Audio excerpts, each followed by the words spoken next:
What it is, YouTube? It's your boy Grizz, representing that team PPT, baby. Bringing you a deck profile from my first place case tournament yesterday. I got first place. I came in second after Swiss. There were 6 rounds total if you include top 8. Played pretty much meta all day. I played round 1 True Draco, got a draw. Round 2 was Crusadia Guard Dragon. I 2-0'd him. He built his boards, but Orcust is super good at breaking them. Y'all know what deck I'm playing all the time, 60 card guide. Round 3, I played against a Sky Striker, Mystic Mind Sky Striker. I 2-0'd him. Round 4, I played against Thunder Dragon, Guard Dragon. I 2-0'd him. Then top 8, I played Cosmo, of all things, and that was one of my buddies. He polished that, and he Cosmo God. I got him in time thanks to some side deck options. And then I played top 4. I played Mine Striker again. This time it went 3 games. 4 hand traps, real good. And in the finals, of all things, I played against Utopia, which is crazy. I really want to get that deck profile to you guys. My buddy was playing it, but game 1, I didn't play Yu-Gi-Oh! At all. Game 2, I managed to grind it out. In game 3, he kind of hard bricked, and I had full combo. So, with that being said, I played Danger Orcust with some spicy techs. I still think this is the best deck. I thought this deck was the best deck before everyone started hopping on the train.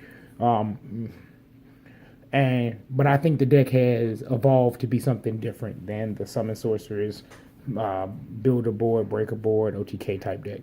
So I'm going to get into the profile and explain some few things. So first we have the Orcust lineup. 3 Harpoorer, 2 Skeleton, 2 Nightmare, and a 1/1. Standard. I don't think usually I play the Bombard, but I was trying something different today, and took out my scrap recycler package. But typically I play the Bombard and the scrap recycler package to kind of, if I draw one of those hard, I still get my full combo, and I kind of hit to skip the Mermaid. But this lineup worked out well. There were some times I did miss the Bombard, though. Then you got the Danger lineup, the 12 standards. They're all really good. Sometimes I didn't want the 3rd snake, but I also played 2 Thunderbirds and 2 Bigfoots. I play these because they help you out floodgates. Especially against like the Crusadia board. He had Crystal Wing, couple negates on board. I got to force the Crystal Wing with the Bigfoot, and then just went off because he didn't have anything else. I had a call by the grave for hand traps and also. And I like a heavier Danger lineup. I think it brings the deck more consistency. Then 3 PKs. I think this is the correct ratio. I don't play the Shade Brigadine. You really just send this one to grab this one so you could finish off the Galatea board. Then 3 Connectors and 2 Dolphins. I think 2 Dolphins is correct. What we really want with Orcust, because the deck has so many lines of play, if you do it correctly, you want that hand knowledge to kind of tell you whether you want to end with a counter trap set because your opponent doesn't have a call by the grave, or you want to end with the Babel. Then we got Griffer, Armageddon Knight. These 2 still broken. I think the best way to play this deck is just a bunch of Ash baiters, and then you just carry on. Because if they don't bait Ash early with cards like this, you essentially get your full combo no matter if they have the Ash or not. They'd have to have 2 to 3 hand traps just to kind of slow you down from getting full combo. Sky Blaster, which I don't really love, honestly.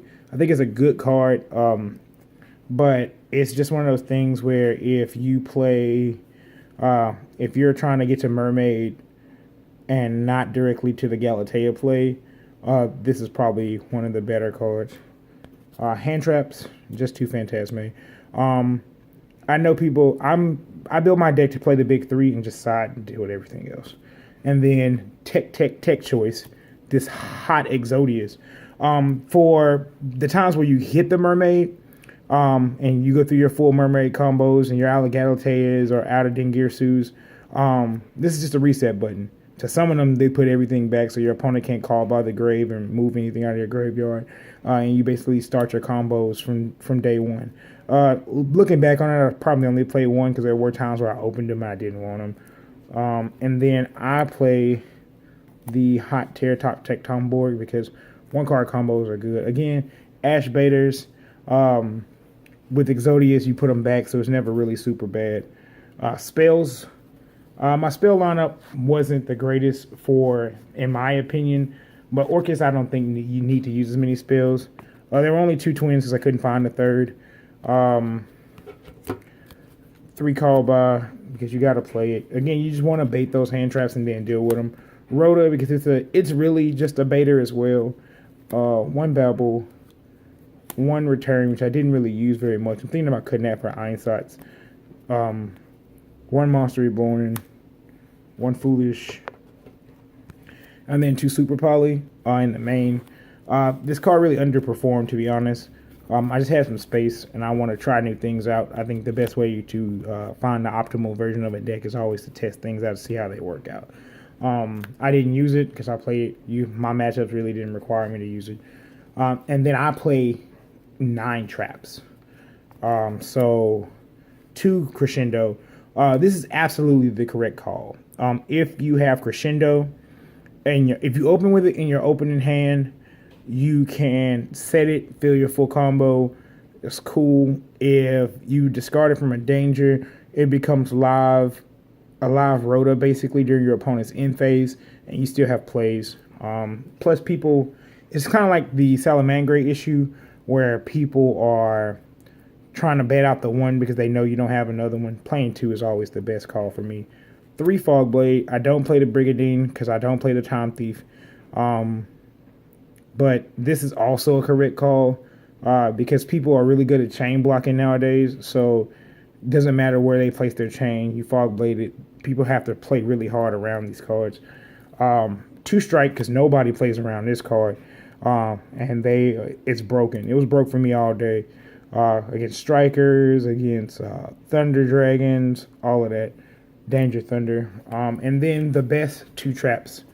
2 Crackdowns. In my Psychic Mind Striker matchup, I went first. He kind of played through some of my negates and made the Shizuku. And when he made the Shizuku, I just took it so he couldn't get that advantage. It also turned off his access to the Ray, and it was just pretty free from there. Also helped me take cards from True Draco. This card is super good, so I can't speak enough on it with the ability of this card. It's probably one of the best traps. Extra deck, which like I said is going to change. 1 Starving Venom for the Super Poly, never made it. Break Sword, because I think Break Sword is a little bit better than Time Thief.